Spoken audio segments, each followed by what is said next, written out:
Marketing Square. Bienvenue sur Marketing Square, le rendez-vous du gros marketing. Le gros, c'est un marketing qui sort des clous, qui se réinvente, qui se renouvelle. C'est aussi un mindset qui repose sur l'envie de se dépasser, de se détacher de ses opinions une bonne fois pour toutes et d'apprendre en continu. Si tu te reconnais dans cette description, que tu sois débutant ou expert, abonne-toi. Ce podcast va devenir ton meilleur allié. Vous êtes une marque ou une entreprise qui cherchez à étendre votre portée sur les réseaux sociaux ou bien un créateur de contenu à la recherche de partenariats? Richmaker est là pour vous aider. Cette plateforme de mise en relation entre marques et influenceurs spécialisée en B2B est conçue pour vous permettre de toucher de nouvelles audiences à moindre coût. Avec Richmaker, vous pouvez trouver les partenaires idéaux pour votre prochaine collab en un clic. Rendez-vous dans les ressources de l'épisode pour faire le plein d'idées et développer ce levier inexploité qu'est le partenariat. Bon épisode à tous! Bonjour à tous et bienvenue dans ce nouvel épisode de Marketing Square. Aujourd'hui, on va parler comment construire une page optimisée pour la génération de leads. Si vous n'avez rien compris, vous inquiétez pas, les minutes qui vont suivre vont vous éclairer et surtout risquent de changer à tout jamais la façade de votre business. Je suis avec Kevin Bresson qui est grosse chez Widen et ensemble, on va vous communiquer tous les secrets pour construire une page de lead gen qui récolte un maximum de data sur vos clients. Salut Kevin, bienvenue dans le podcast. Salut Caroline, merci. Pour commencer par le commencement, est-ce que tu peux nous expliquer c'est quoi qu'on appelle aujourd'hui la lead gen? La lead gen, donc c'est pour génération de leads, c'est le fait de générer au quotidien sur son site internet notamment des contacts qualifiés, donc nom, prénom, email et suivant le niveau de qualification attendu, on peut pousser cette lead gen ou pas, ça on le verra juste après dans ce qu'il faut mettre sur une bonne page de lead gen, mais l'idée c'est vraiment de créer du contact assez régulièrement pour pouvoir performer et pour pouvoir nourrir du côté market, pouvoir nourrir les commerciaux pour avancer et pour créer des opportunités, et sur le côté marketing pour pouvoir aussi construire des bases à travailler et à nourrir par la suite via du mailing ou via du contenu pour in fine les convertir. Génial. Donc, c'est un petit peu la première étape pour essayer de convertir son client. Quand on a une visite sur un site, finalement, c'est un indicateur un peu silencieux. On ne sait pas qui c'est. Après, quand on récolte un lead, on a enfin de l'information. Et cette information, ça nous permet de devenir un meilleur marketeur, de construire un message adapté. Kevin, vous parlez de qualification. Pour ceux d'entre vous qui ont eu des petits frissons, la qualification, c'est votre degré de connaissance du client. Autrement dit, quand quelqu'un arrive sur votre site, s'il vous donne son nom et son prénom, c'est une qualification assez mince. Mais si vous commencez à avoir son titre de poste, l'entreprise pour laquelle il travaille ou encore tout simplement son niveau d'éducation sur un sujet, est-ce qu'il est débutant, est-ce qu'il est intermédiaire ou avancé, au fur et à mesure, vous pouvez enrichir, comme on dit dans le jargon, votre lead et avoir une qualification de plus en plus ciblée.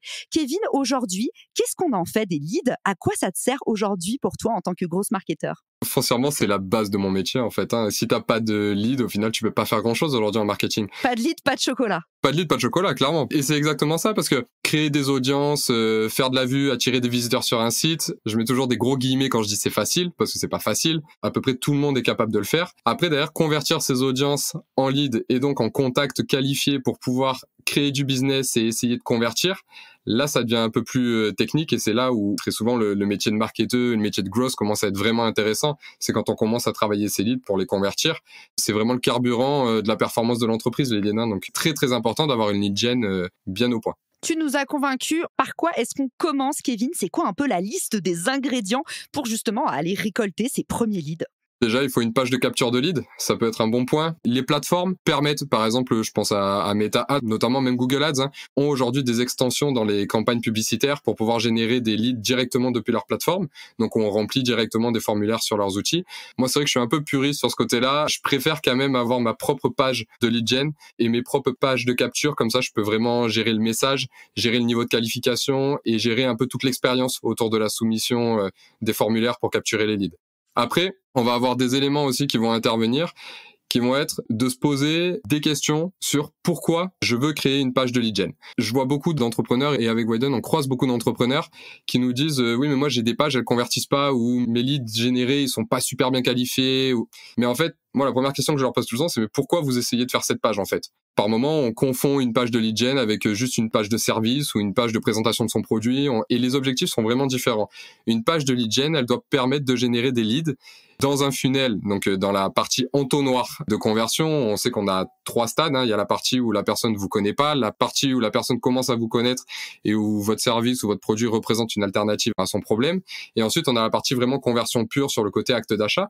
Suivant l'endroit dans lequel se positionne la personne, vous allez pouvoir mettre en face des pages de lead gen adaptées. Soit des pages de lead gen vers des contenus lead magnet qu'on appelle, donc des aimants à lead qui vous permettent en échange de contenu d'envoyer un email, un nom, un prénom, soit vers des pages de bas de funnel où on va venir vraiment faire des demandes de démo, des demandes de devis, ces choses comme ça. Donc en fait, il faut vraiment comprendre pourquoi on fait cette page et quel est l'objectif de la page et le niveau de conversion du lead attendu. Ça, c'est un point vraiment important au début quand on est dans cette phase de questionnement. Ensuite, on va avoir vraiment une deuxième étape qui va être de comprendre quelle est la cible de ma page de lead gen. Les pages de lead gen, elles doivent être vraiment adaptées à 100% à votre cible. Ça, c'est un point qui est essentiel. C'est que si on fait une page de lead gen qui s'adresse à tout le monde, la conversion et les taux de conversion, ils vont être nuls parce que on peut pas convertir et aller chercher des taux de conversion importants en s'adressant à tout le monde. Sinon, pour ça, il y a la homepage de votre site. Et d'ailleurs, je milite pour qu'il y ait plus de homepage sur les sites, parce que les homepages ne servent à rien. Et beaucoup trop de marketeurs se cachent derrière en disant on a une belle homepage, mais les homepages ne servent à rien. Les gens ne doivent pas tomber sur vos homepages. Ça n'a aucun sens. Donc vraiment, on milite là-dessus. Donc toi, tu dis en fait, un contenu pour convertir, il faut qu'il soit spécifique. Arrêtons de vouloir adresser la terre entière. J'adore ce que tu dis. Donc étape 1, tu nous as dit serrer un objectif. On arrête de faire des choses sans but comme un poulet sans tête. Étape numéro 2, tu nous dis travailler votre cible pour en fait travailler des objectifs de conversion précis en fonction des personas précis. Est-ce que toi, tu as des petits outils à nous donner qui nous permettent d'en savoir plus sur nos objectifs ou sur nos cibles? Comment ça se passe pour toi en tant que marketeur sur les étapes 1 et 2? Comment tu travailles? Nous, par exemple, chez Widen, tous les 6 mois, on revoit nos personas. Ça, c'est un point qui est essentiel. Déjà, on peut pas faire de lead gen si on connaît pas bien son persona et sa cible. Donc là, il y a vraiment un enjeu autour de la définition de ces personas. Pour définir un persona, franchement, j'ai pas d'outils à proprement parler. Enfin, si tu vas sur Google et tu tapes grille persona, t'en as des milliers, t'as des templates de tous les côtés. Mais l'idée, c'est vraiment de comprendre à qui on s'adresse, où on va le trouver et quels sont les problèmes de cette cible pour que nous, on puisse derrière créer soit des contenus lead magnet qui règlent un problème chez cette personne, soit faire des pages de vente ou de démo, de demande de devis qui ont un intérêt pour cette personne et où on va venir avec des vrais enjeux. Et sur la partie vraiment définir les objectifs, moi, je sais que je suis très, très friand du travail papier. Je pense que je suis le digital marketer qui travaille le plus sur papier. C'est assez horrible. Mais parce qu'en fait, c'est vraiment très important de représenter son funnel et de comprendre dans les 3 étapes à quel moment on va avoir besoin de parler à cette personne, avec quel intérêt, avec quelle problématique et du coup, quel objectif. C'est-à-dire que tout ce qui est en milieu de funnel, bien entendu, on sait qu'on va être sur des objectifs plutôt de milieu de funnel, donc à savoir une inscription à une newsletter, une inscription à un webinar, le téléchargement d'un guide, ces choses-là. En bas de funnel, on va plutôt être sur des logiques de demande de démonstration, demande de devis, potentiellement ajout de panier sur les pages de vente ou sur les logiciels SaaS, des créations de comptes, des choses comme ça. J'ai pas d'outils à proprement dit. Après, il y a toujours moi un outil que j'utilise beaucoup pour comprendre un peu les centres d'intérêt de ma cible et ces choses-là. Et je vais beaucoup sur les forums, notamment Reddit ou Quora. Moi, je froisse ces forums et en fait, je me mets à la place de ma cible et je me dis quelles questions je tape. Je tape toutes ces questions, etc. et je vois un peu ce qui ressort et c'est vrai que ça me donne toujours plein d'indications sur les problèmes de ma cible. Sur la partie objectif, comme d'habitude, on vous le dit, il vaut mieux soustraire plutôt qu'additionner. Donc, essayez de ne pas courir plusieurs lièvres à la fois. Un objectif prioritaire, la North Star métrique, par exemple, ça peut être une bonne idée. Et puis, sur les problématiques de votre cible, Kevin vous l'a dit, les forums ou tout simplement faire de l'audit de votre persona, aller regarder, aller un peu chasser là où il se trouve, reprendre ses mots, ses expressions ou peut-être mener vos propres interviews. Ça peut être un bon moyen d'être plus efficace. Kevin, on est prêt pour l'étape numéro 3. L'étape numéro 3 de la partie questionnement. Et pour moi, c'est une des étapes qui est trop souvent oubliée et pourtant, elle peut changer du tout au tout la structure de la page de capture. C'est vraiment d'où va venir le trafic de cette page. Je suis peut-être un peu jusqu'au boutiste dans la démarche, mais par exemple, moi, pour mes campagnes Facebook Ads, les landing pages et les pages de capture ne seront jamais les mêmes que pour mes campagnes Google Ads ou que pour mes pages qui sont censées référencer en SEO. Parce qu'en fait, le visiteur du site, quand il arrive depuis ses sources de trafic, il va avoir une attente et un comportement différent. L'exemple de Facebook Ads, pour ça, il est très parlant. Quand je vois des personnes qui font des campagnes de Facebook Ads où ils envoient sur des landing pages hyper longues, sur des pages d'atterrissage, donc, ou des pages de capture de lead hyper longues avec plein de features, plein de témoignages, plein de réassurances, etc. La personne qui vient de Facebook Ads, 90% du temps, elle vient de mobile. quand on est sur mobile, on n'a pas envie de scroller pendant 20 ans pour trouver notre formulaire, pour voir les trucs, pour voir 3 blocs qui se superposent, etc. Si un jour vous voyez passer une pub de Widen sur Facebook ou sur Instagram, si tu cliques, il y a une chance sur deux pour que tu arrives sur une page où il y a qu'un formulaire en fait. Parce que les tests que j'ai faits ont montré qu'en fait, il vaut mieux avoir juste un formulaire sur ces campagnes-là, parce qu'au moins ça me permet de bien convertir. Et du coup, ça me fait une page de capture de lead qui est très claire. Derrière, bien entendu, je rajoute un peu de contenu, tu vois, s'il y a besoin. Mais foncièrement, l'idée, c'est, je sais que depuis Facebook Ads, ils vont faire ça. Et donc, j'adapte mon contenu. En contrario, côté SEO, je sais que déjà, pour positionner ma page sur Google, je vais être obligé d'avoir vraiment ce côté un peu plus contenu fourni. Mais à côté de ça, je sais aussi que la personne va chercher beaucoup plus d'informations. Et donc, en partant de là, je vais créer des pages beaucoup plus fournies d'un point de vue contenu, d'un point de vue témoignage, d'un point de vue rassurance. Je vais être beaucoup plus fourni de ce côté-là. Donc ça, c'est vraiment un point qui est important et on n'y travaille pas assez là-dessus, mais les gens sur une page de capture, ils sont censés venir d'un endroit que vous avez décidé. C'est-à-dire la page de capture, elle répond soit à une campagne, soit à un mot-clé que vous ciblez, soit à du call mailing. C'est vous qui décidez de la provenance. Et donc, en fonction de la provenance, on peut adapter sa page pour avoir une page la plus adaptée possible au comportement des gens qui viennent de ces chemins-là. Ça, c'est hyper important. On a parlé d'être spécifique, tu nous as parlé de détailler. Il faut quand même qu'on mette un point d'alerte pour les auditeurs. Parfois, on a envie de trop en dire.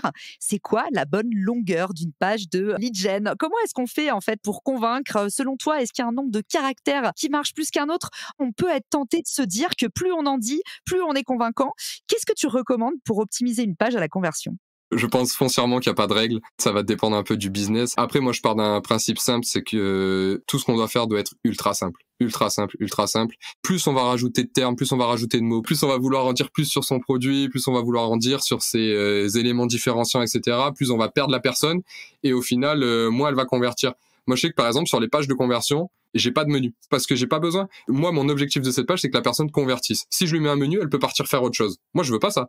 Donc, je lui laisse pas la possibilité. Et en fait, tout ça, c'est des éléments où on a peur de guider la personne.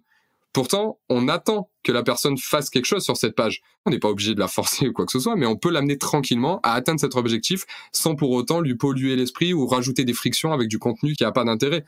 De toute façon, il faut faire simple, une bonne proposition de valeur, 2-3 éléments de rassurance, un bon formulaire. Et déjà, tu as la base d'une capture de lead gen qui est suffisante. Plus t'en rajoutes, moins ça montre que tu as confiance en ta valeur et c'est pas utile. Donc, less is more, Kevin. On t'écoute pour la suite. Ensuite, une fois qu'on a fini donc cette phase de questionnement, et là c'est très important, c'est-à-dire on a vu 3 choses en phase de questionnement, la cible, l'objectif et la provenance du trafic. Si vous n'arrivez pas à répondre à une de ces 3 questions et un de ces 3 éléments, ça va être très compliqué d'atteindre des niveaux de performance impressionnants parce qu'en fait, il va manquer quelque chose. C'est un triptyque qui est vraiment essentiel en lead gen et là, ça va manquer. Donc une fois qu'on a ça, on passe à la création de la page. Et pour créer une bonne page de capture, à mon sens, il y a 3 sections phares à respecter. Il va y avoir la première section qui va être ce que ton visiteur doit prendre en pleine tête quand il arrive sur la page. Il arrive sur une page, il doit comprendre de suite, très rapidement, ce qu'il gagne à convertir sur ta page. Et ça de façon très simple. Et donc là, ça revient avec le less is more. Il n'y a pas besoin de faire tout un pamphlet, de mettre une vidéo de démo de 8 minutes ou quoi que ce soit. C'est inutile. On fait simple pour que la personne comprenne. Maintenant, on va adapter aussi le niveau de complexité de cette section au niveau d'avancement dans le funnel. En bas de funnel, donc en conversion proche pour une demande de démo ou pour une demande de devis, on va peut-être ajouter un peu plus d'éléments parce qu'il va falloir rassurer. Par contre, pour une newsletter ou pour télécharger un lead magnet, on fait très simple. Il n'y a pas besoin de vous embêter à faire des pavés. Donc, on met un titre, on met un sous-titre qui vient un peu enfoncer le clou. On essaie de faire correspondre le titre avec les annonces. Ensuite, sur cette section 1, suivant le niveau d'avancement dans l'entonnoir de conversion, on va avoir très souvent le formulaire. Pour moi, il faut que le formulaire soit situé très haut, comme vous décidez de faire venir la personne sur votre page, parce que c'est vous qui avez décidé de la faire venir, soit par une stratégie SEO, soit par des campagnes, la personne qui tombe sur votre page, elle est déjà prête à convertir. Il faut lui laisser la possibilité de convertir de suite pour qu'elle n'ait pas d'autre choix que convertir et potentiellement dès le haut de cette page. Donc moi, c'est vrai que je suis très friand de mettre les formulaires très haut avec un call to action chaud. Donc après, peu importe le niveau de qualification que vous voulez dans votre formulaire, ne mettez pas en dessous envoyez ma demande ou télécharger ou machin chose. Mettez des mots qui ont une vraie raison. C'est-à-dire que si vous voulez faire inscrire vos leads à une newsletter, vous mettez je m'inscris à la newsletter. Point. Au moins on sait exactement ce que je fais et ça c'est hyper intéressant et vous verrez, vous pouvez faire des tests en A/B testing entre des mots froids ou des phrases plutôt chaudes et des verbes d'action et vous verrez que la différence sera importante et aussi à proscrire absolument les en savoir plus ou les je demande ou j'envoie ma demande ou ces choses-là, tout ça on oublie sur un site internet et sur n'importe quelle page d'ailleurs, il n'y a même pas que sur les pages de lead gen. Ça il faut proscrire. Et ensuite le dernier élément qu'on va mettre sur cette page et sur ce haut de page, si on peut, c'est mettre du visuel. Mettre un visuel qui va vraiment attraper le regard de la personne. Alors, si on est sur des demandes de démo ou ces choses-là, un petit motion design ou une petite vidéo de démonstration de l'outil ou quelques screenshots, ça peut vraiment faire la différence. Et si on est sur plutôt du lead magnet, donc de l'e-book, la newsletter, du webinar, etc., mettre la couverture du book, tout ça, ça peut être hyper intéressant pour donner envie à la personne de sauter le pas. Hyper clair. Donc toi, tu nous as dit, en tout cas, il faut des verbatims un peu chauds. Il faut qu'on sente votre signature. Il faut pas hésiter. Ça, c'est une question qu'on se pose souvent sur les call to action. C'est quoi qui marche? Toi, tu nous as dit, exit les phrases trop molles, les termes un peu neutres. Qu'est-ce que tu nous recommandes d'ailleurs sur ces boutons d'action? Une question qu'on se pose souvent et je serais ravie d'avoir ton feedback de growth. Est-ce que j'utilise le je? Par exemple, je m'inscris, est-ce que j'utilise l'infinitif, booker mon siège, ou est-ce que j'utilise la deuxième personne du pluriel, du genre réserver maintenant? C'est quoi, toi, tes préférences de ce que tu as testé sur le terrain? En termes de conversion, j'ai jamais trop eu d'écart entre les différents modes choisis parce qu'en fait pour moi le call to action doit être le reflet aussi de ton image de marque et de comment tu te positionnes en tant que marque. Nous chez Widen, on a une image très décontractée, on a un logo qui est très street, c'est un graphe à la base et tout ça. Nous on est vraiment sur le côté jeu parce qu'on veut que la personne soit elle en position de dire je m'inscris ou je télécharge ou je demande un devis, etc. Parce que nous, c'est notre façon de voir les choses et on a envie de mettre notre visiteur dans cette position-là. Maintenant, sur les marques peut-être un peu plus statutaires, sur les marques un peu plus haut de gamme, sur des outils peut-être un peu plus poussés, qu'on utilise le EZ, ça me choque pas non plus. Par contre, moi, l'infinitif, je suis pas très fan parce que au final, ça fait un peu un entre-deux. C'est-à-dire, moi, en tant qu'entreprise, je suis pas capable de choisir, donc je mets de l'infinitif et je te laisse choisir. Mais après, ça, c'est ma vision. Mais moi, c'est vrai que je suis pas très fan de l'infinitif. Hyper clair. Et ce qu'on appelle les stressors en marketing, c'est-à-dire tout ce qui est censé créer le sentiment d'urgence du genre maintenant, réservé maintenant ou now en anglais. Est-ce que toi, tu les utilises ou est-ce que sur une page de lead gen, en fait, ça a tendance à faire limite un peu cheap maintenant? C'est quoi ton avis? Avis très personnel, moi je pense que quand tu veux créer vraiment une image de marque, des éléments dans ce sens-là, le now, le maintenant, réserver ta place, ou même des fois on voit des timers, des choses comme ça, c'est non parce que ça fait cheap. Là je te rejoins 100%, je trouve que ça fait cheap. Ça fait un peu boomer? Ouais, c'est ça fait un peu boomer. Au final, j'ai eu par moment fait des timers où le timer, quand il revenait à 0, derrière, boum, il se rechargeait directement, il remontait à 4 heures, tu vois. Donc en fait, ça servait à rien et je prenais les gens pour des idiots. Et du coup, au bout d'un moment, ils le voyaient. Même une fois, je me rappelle, dans le passé, quand j'étais jeune marketeur et que j'essayais de trouver tous les hacks possibles pour convertir, il y avait quelqu'un qui m'avait écrit sur LinkedIn à l'époque et qui m'avait dit je crois que ton timer a un problème, il se remet tout seul à 0 quand il a fini. Et en fait, j'avais dit non, mais c'est une technique et désolé si tu l'as pas vu, tu vois. Je pense que c'est absolument à proscrire aujourd'hui. Et puis c'est toujours pareil, c'est qu'il y a une notion de comparaison. C'est que aujourd'hui, des tonnes de marques font de la lead gen, des tonnes d'entreprises font de la lead gen et au quotidien, on est confronté à de la lead gen, même sans s'en rendre compte. Donc en fait, on est habitué à ça. Tous les codes, on les a compris. Si tu veux convertir, ce qui convertit, c'est la valeur. T'as beau mettre tous les timers, tous les mots que tu veux, si la valeur est bonne, t'arriveras à convertir. Ok, j'adore. Est-ce qu'on a une dernière étape pour nos auditeurs aujourd'hui? Yes. Ensuite, ce qui va être très important, surtout dans ta page, c'est d'ensuite avoir la deuxième et la troisième section. La deuxième section qui va vraiment, elle, regrouper tout ce qui est avantages et bénéfices de ton lead magnet ou de ta demande de démo, etc. pour que la personne sache à quoi s'attendre et pourquoi elle doit convertir. Ensuite, on va aussi avoir le côté vraiment destinataire. Moi, je sais que j'aime beaucoup sur mes pages de capture de lead expliquer quel est mon lead attendu. Alors, je dis pas clairement, si vous êtes pas ça, ce contenu n'est pas fait pour vous, voilà. Mais tu vois, je précise bien que le contenu est adressé plutôt à ce type de personnes ou que, en gros, si tu colles pas à ces critères-là, c'est pas ouf de faire l'acte de conversion. Voilà, ça, j'aime bien le préciser aussi. Toi, tu pratiques limite l'anti-vente. Tu dis, en fait, quand j'offre un contenu, je veux qualifier la personne qui le reçoit. C'est comme ça que je permets une meilleure satisfaction à la fin. Et ça, c'est même une ruse très utile en conversion pour faire augmenter la valeur perçue de ce que tu proposes. Ça s'adresse pas à n'importe qui. Donc, tu nous as dit titre et sous-titre, le formulaire. Ensuite, on a les key features. Donc, en fait, ce que tu proposes à l'intérieur de ton contenu. Et puis, les destinataires, présentation du gain. Et pour finir, tu nous as indiqué la social proof, la preuve sociale. Est-ce que tu peux nous détailler ce dernier point, Kevin? Yes, bien sûr. La preuve sociale, c'est vraiment essentiel sur des pages de capture parce qu'en fait, on est dans une logique où les personnes sont souvent prêtes à convertir. Le moindre élément qui va les rassurer, donc soit un témoignage client, soit quelqu'un qui dit « bah ouais, moi je suis abonné à la newsletter et en fait j'apprends des choses toutes les semaines, c'est génial », soit 8000 téléchargements, soit 70 000 écoutes pour un podcast, ces choses-là, en fait, c'est des choses qui rassurent et qui vont faire que la personne va rapidement convertir. Et ça, c'est un point vraiment essentiel. Et pour le coup, dans la hiérarchie, très souvent, on le met tout en bas. Et tu vois, là, dernièrement, j'ai fait des tests sur Widen où j'ai remonté énormément cette social proof. Elle était d'ailleurs intégrée directement sous le titre et le sous-titre. Et en fait, les taux de conversion se sont envolés. Alors, envolés, c'est peut-être un peu too much. Mais en tout cas, ils ont vraiment connu une grosse croissance parce que d'un coup, on s'est rendu compte que les gens ont levé le frein de suite. Et pour le coup, c'était, tu sais, je mets toujours soit un Clarity, soit un Hotjar. Donc, c'est des outils qui permettent de voir ce que fait la personne sur votre page et d'identifier les points chauds, là où elle scrolle, là où elle s'arrête, là où elle clique, etc.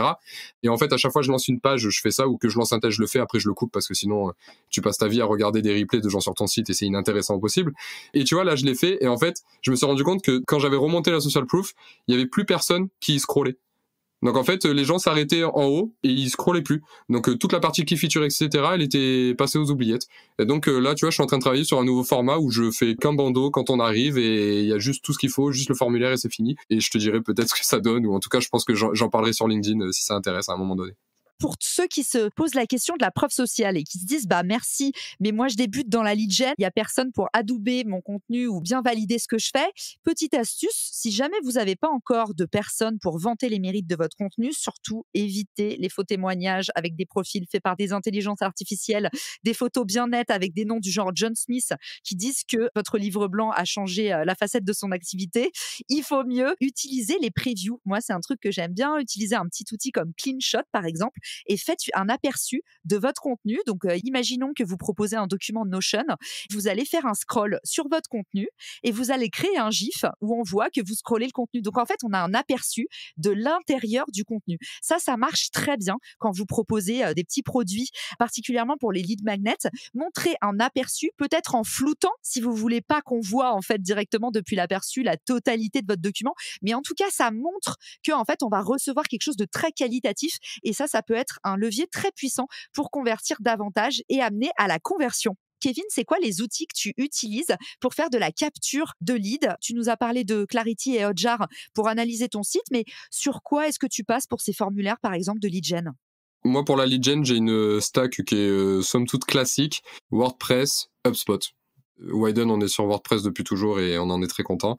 Et derrière, ensuite, on a HubSpot pour les formulaires et pour gérer l'envoi. Et ensuite, pour automatiser certains envois. Et après, pour automatiser, j'ai fait une automatisation avec MailChimp pour envoyer les mails automatiquement derrière une fois que les personnes ont soumis les formulaires. Superbe, eh ben merci Kevin, on fera un petit post LinkedIn pour annoncer la sortie du podcast et puis évidemment on vous invite à nous envoyer vos pages de lead gen, qu'elles soient en préparation, envoyez-nous un petit screenshot et puis Kevin vous donnera son avis d'expert et puis vous pouvez aussi envoyer celles qui sont live, comme ça mange pas de pain, si ça se trouve vous récolterez des leads depuis mes commentaires, c'est tout ce que je vous souhaite. Kevin, un grand merci d'être passé dans le podcast. Où est-ce qu'on peut te retrouver pour t'envoyer des messages de remerciements, te poser des questions ou se renseigner sur ton activité chez Widen? J'aurais bien dit Twitter, mais comme je parle plus de foot que de business, on va plutôt dire LinkedIn. LinkedIn, ça sera bien. Génial. Et ben, on pourra retrouver tout ça depuis les ressources de l'épisode. Kevin Bresson sur LinkedIn. Merci à tous pour votre écoute et on vous dit à tout de suite sur LinkedIn. Ciao! Si cet épisode te plaît, tu peux le partager en me taguant ou lui laisser 5 étoiles sur Apple Podcasts. Marketing Square.